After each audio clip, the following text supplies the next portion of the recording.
Baik, pada kesempatan kali ini kita akan memasuki level 2A yang diawali dengan bab nun sakinah atau tanwin.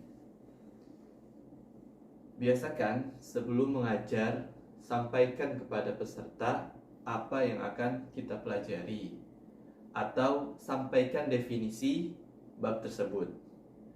Dan jangan langsung mengajarkan. Misalnya, ini bacanya ditahan, ini bacanya disamarkan, seperti itu. Maka di awal bab ini kita jelaskan dulu bahwasanya kita akan mempelajari hukum terkait nun sakinah atau tanwin. Sebagaimana dijelaskan di level 1 bahwa tanwin adalah turunan dari nun sukun, atau fathatain adalah fathah bertemu dengan nun sukun. Itulah mengapa disamakan antara hukum nun sukun atau tanwin. Oke, kita masuk ke hukum yang pertama, yaitu izhar atau dibaca jelas. Jadi, jika ada nun sukun atau tanwin bertemu dengan huruf hamzah ha, ain ha, ghain kha, maka nun sukun atau tanwinnya dibaca jelas. Kita beri contoh, minha, minha, naran hamiyah, naran hamiyah. Adapun untuk tips pada bab izhar ini, yang pertama, pastikan ketika membaca nun sukun atau tanwin itu tidak memantul. Contohnya, minha, minha, atau naron hamiyah. Jadi pastikan nunnya tidak memantul. Minha. Kedua, untuk memudahkan peserta menghafal huruf-huruf izhar, bisa kita nadakan seperti hamzah ha, ain ha, ghain kha. Nah, hukum kedua dari nun sukun atau tanwin adalah idgham bi gunnah. Idgham artinya memasukkan atau dimasukkan, dan gunnah artinya didengungkan atau ditahan. Jadi, jelaskan artinya satu persatu biar peserta memahami secara utuh. Idgham bi gunnah terjadi ketika nun sukun atau tanwin bertemu dengan huruf ya, nun, mim, waw. Maka nun sukun atau tanwinnya dimasukkan ke salah satu huruf tadi dan didengungkan. Kita beri contoh, mimma, mimma. Contoh kedua, qariban yaum. Jadi huruf nun sukun atau tanwinnya tidak terbaca karena langsung masuk ke huruf setelahnya. Dan jangan lupa untuk didengungkan. Adapun tips untuk hukum idgham bi gunnah, yang pertama, pastikan dua hal ini terdengar saat dibaca, yaitu idgham dan gunnahnya. Jangan sampai gunnah tanpa idgham. Contohnya, mimma, mimma. Yang benar mimma. Atau bacaan idgham tanpa gunnah, qaribai, bai, tidak didengungkan atau tidak masuk ke hidung. Jadi hanya qaribai, tidak didengungkan. Yang benar qaribai yaum. Tips yang kedua, khusus untuk huruf waw dan ya, pastikan tidak keliru membacanya dengan bab tasydid.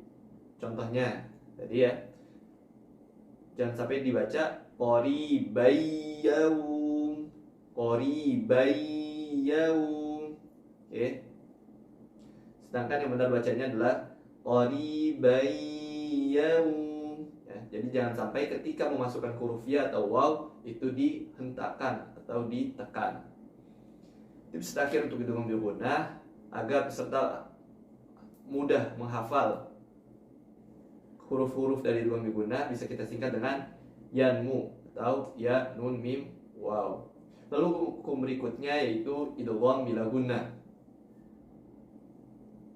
hukum ini sama-sama dimasukkan, bedanya dia tidak didengungkan. Ya. Jadi ketika nun sukun atau tanwin bertemu dengan huruf lam dan ro, maka nun sukun atau tanwinnya dimasukkan ke salah satu huruf tadi tanpa ditahan. Contohnya mirrohiq, mirrohiq. Oke, jadi langsung dimasukkan tanpa ditahan. Tips untuk idgham bila gunnah yang pertama, pastikan bacaan peserta hanya dimasukkan tanpa ditahan, jangan sampai mirrohiq. Oke, hanya dimasukkan saja mirrohiq. Dua huruf tadi bisa kita singkat menjadi lari agar peserta mudah menghafalnya. Sekarang kita masuk ke hukum keempat, yaitu iqlab, yang artinya dibalik atau diubah. Dan hurufnya hanya satu, yaitu ba. Maka ketika nun sukun atau tanwin bertemu dengan huruf ba, maka nun sukun atau tanwinnya diubah menjadi mim dan ditahan. Contohnya fa'ambatna, fa'ambatna. Adapun catatan untuk iqlab, perlu diingatkan kepada peserta bahwasanya pengertian dari iqlab yaitu perubahan nun sukun menjadi mim, bukan nun sukun menjadi ba atau huruf ba menjadi mim, ya. Oke, kita masuk ke hukum terakhir dari nun sukun atau tanwin, yaitu ikhfa atau samar. Maka ketika nun sukun atau tanwin bertemu dengan huruf sisanya yang berjumlah 15, maka nun tersebut atau tanwin tersebut dibaca samar, antara jelas dan tidak terbaca, dengan bersiap-siap ke huruf setelahnya. Contohnya hubban jamma, atau contoh kedua man thaqulat. Adapun catatan untuk ikhfa, pastikan ketika membaca ikhfa terbedakan dengan idgham bi gunnah, ya. Contohnya man thaqulat, itu ikhfa, jangan sampai dibaca man thaqulat, itu idgham bi gunnah, ya. Jadi perbedaannya adalah antara dimasukkan dan tidak dimasukkan.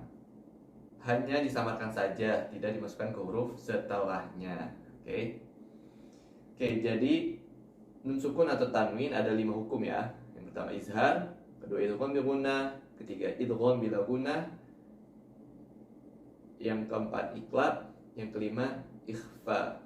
Oke. Untuk keseluruhan bab ini ada beberapa catatan. Yang pertama, jangan lupa untuk menyampaikan tentang bentuk nun sukun atau tanwin dalam mushaf Rasem Usmani atau standar Timur Tengah.